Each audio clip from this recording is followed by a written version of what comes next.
Steve Gillian's top La Cosa Nostra interviews with John ALITE, Mike FRANZESE, Anthony ARRILLOTA,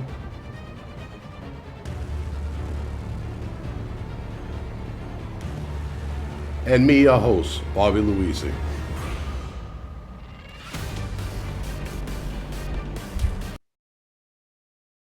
We have a great interview for you today here. Steve Gillen's going to be on today. And Steve was a former crime boss in East London. And he has an amazing story of redemption. You know, Steve was born in the UK. As a child, went to Belfast, being raised by his aunt. And at the age of 7 years old, he saw his first murder. Young boy dying on the street, bleeding, crying for his mother. And of course, this influenced him over the years. And Steve's been in and out of homes in different places during that time. He spent 17 years in prison, and he has an amazing story of redemption. So I really like you to stay tuned in. I think this is going to be a fascinating interview today. So I'll be back with Steve in 1 minute. Thank you.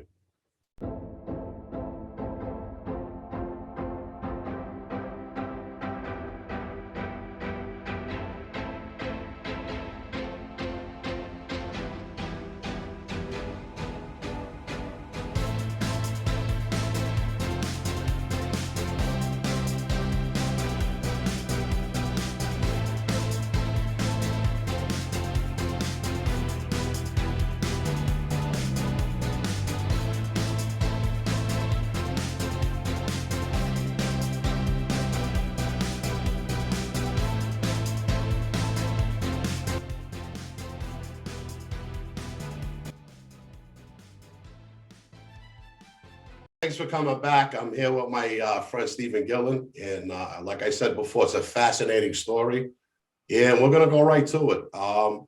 Steve, why don't you introduce yourself to the audience, to the viewers? Hi guys. I'm Stephen Gillen. I'm from the UK.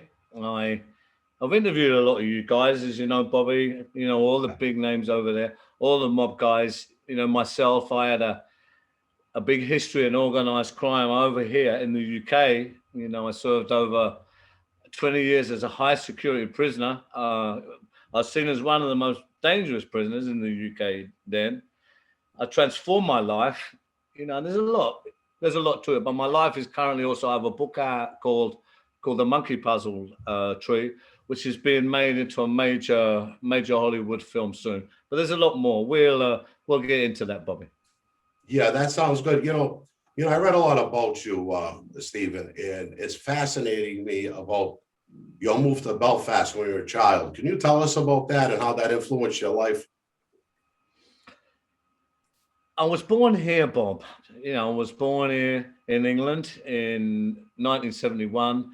But then as a born baby, 6 months old, I was taken over to Belfast because that's where my family come from. I'm Irish Italian. Okay. But I have about a quarter Italian and the rest is Irish. So my family, they come from the north of Ireland in Belfast. And my grandmother was Italian, right? Mm-hmm. And so I went back there, but this was in the middle of the war in the early 70s, you know, and I stayed there till I was 9. But I see a lot of traumatic stuff over there. Yeah, I seen that. And I seen that young boy that got murdered. You talked about that. Would you mind talking about that a little? On the streets of Belfast? Belfast then with the IRA and, you know, the paramilitaries and the British Army, it was it was a war zone. It really was. There was the tanks, there was the bombs, mm-hmm. riots, you know, real guerrilla warfare would just appear like that, Bobby, from the flats. It could break out, you know, bombs were going off, you know, it was really at the prime then. I mean, I was a young kid, so I didn't know how the world worked. You know, my family was a very Catholic family, religious family then. So they used to keep me in and shelter me, really. My mother left me there, it has to be said, to go back to England to try and work and make a life for us. So I was left with my uncles and aunts there. And, you know, I was about 7 and I went out You know, I strayed a little bit. I got caught up in a riot. Shooting started. You know, then the tanks come, the armored cars, and all that. Roads are sealed off. You know, you had a coach over there that was just set on flames. The rioting started. You know, the rubber bullets and all this kind of things. But I can remember that the firing from the assault rifles and all that from the flats and the trading fire become so much that everyone on that road had to just run for their life. So I went behind a hedge, as you do as a child, you know, to try and get safety. I was terrified at that point. I had to be said, I was 7 years of age, you know, and I see a guy with a gun, you know, he was firing back, but he got shot in the chest, pushed him back onto the floor, you know, and he was only a young kid. Now, looking back, he kind of been more than 21, 22 himself. IRA guy, right? Yeah. Balaclava on and all this stuff. So couple of shots hit him, flung him down to the floor. But, you know, I had to watch that kid die, you know, as a seven-year-old kid. And he died calling for his mother, Bob. So this changed a lot in the innocence of me, and it shadowed the world for me. This was the first time. And I was there for 20 minutes, couldn't move, to watch this young kid die in front of me at 7 years of age. See, that's it. Yeah, that would impact any child, I would believe. I mean, you know, we obviously grew up. I didn't grow up like that, Steve, but, you know, my environment impacted my life, you know, to what I ended up turning into. The same with you. So being around that violence and seeing this with the IRA in Belfast, it was just an arm for you. I mean, it just seeing all this violence, seeing all this, seeing the conflict between the English and the Irish. It was just an arm for you, wasn't it? It was a funny thing because as human beings, you kind of, it's like in the neighborhoods over there, it's very close knit and everyone kind of knows everyone. And, you know, everyone is with the program. There are divisions here. There are divisions and there are groups, and you stay with your own kind. So it was very much like that. But, you know, it was a very vicious, ugly war. You know, you had to be careful what you said, who you said it, when you said it, where you went. You had to constantly be thinking, because there was always this thing in the air that anything can happen at any time. Yeah, I understand that. You know, it's like I said, it was a lot different here for us. But now 70s, 80s, 90s, I know that a lot of the Irish crews, they were still interested in the IRA. I know Whitey Bulger used to work with them. You know, I know a lot of guns and drugs and everything were going back and forth. What position is the IRA in now over there? Unfortunately, it's kind of coming back. And you know what? I have to be honest. You see, the problem is one man's terrorist, Bobby, is another man's freedom fighter. That's it right. Just depends really where you're born into, what you're born into, and how you look at the world. But, you know, if you want to go to history and the real thing about it, Ireland is obviously Ireland. It's an island. It's kind of like Sicily, if you wanted to call it that. It's been conquered by many people. But with the English, you know, you're talking, this trouble goes back more than 1,000 years.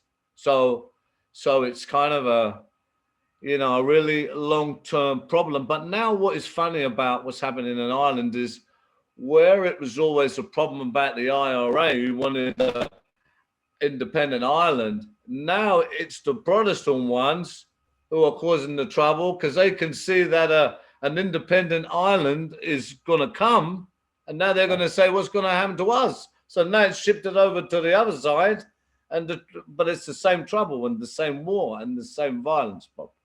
Wow. Yeah. Now, all right, to get past that, when did you go back to England? You said you were about 8, 9 years old? Yeah, my aunt, Madge, you know, bless her, she died of cancer. She was my surrogate mother. You know, she was my everything. You know, she really was as a young boy. I didn't have a mother, but I had her. I didn't have a father, I had her. So, you know, she died of cancer, a really aggressive cancer. You know, and the men of the family over there, they said, right, you know, you need a woman's hand. So I was sent back to England, and I went back to London, Bob. I was 9 years old. I was that little child with a little case, not much else, on the boat. you know. Now, at what point did you start getting involved on the street and started getting into organized crime? I had a lot of trauma because when I come to London, of course, I spoke funny. I was different. You know, I got in a lot of fights, but, you know, I had a lot of friends as well. But I was kind of the guy, I was, you know, I was one of them street kids because, you know, I ended up getting in trouble really early because I was put into homes, Bob, and all that. I didn't really have that family base. So, you know, my family was the kids on the street and I was feral, you know, and I was very angry, you know, and a lot of anger, absolutely everything, especially the institutions, it seemed, you know, especially police or any kind of rules, you know, anything like that. I just, you know, I rebelled against that. I was really angry, but I turned into this kid that was madder than the rest, if that makes sense. And I would always do more than everyone else around me. I was game, I was crazy, I would do more. And looking back, this was kind of a defense mechanism more than anything else. But I kind of shaped myself with the anger I felt at the world into this person who was like that. I see. When did you actually, you know, commit your first crime? Was it at the age of 9, 10, 11, 12? I was like a one-man crime wave. I really was, you know, by the ages of 11, 12, 13, I was a one-man crime wave. You know, we'd have our first guns around that time. I think I was in my first gun about 14, and I took to that, and I was around other guys, you know, and that was introduced. So, you know, it started off petty stuff, silly stuff. But, you know, I was always around the older ones.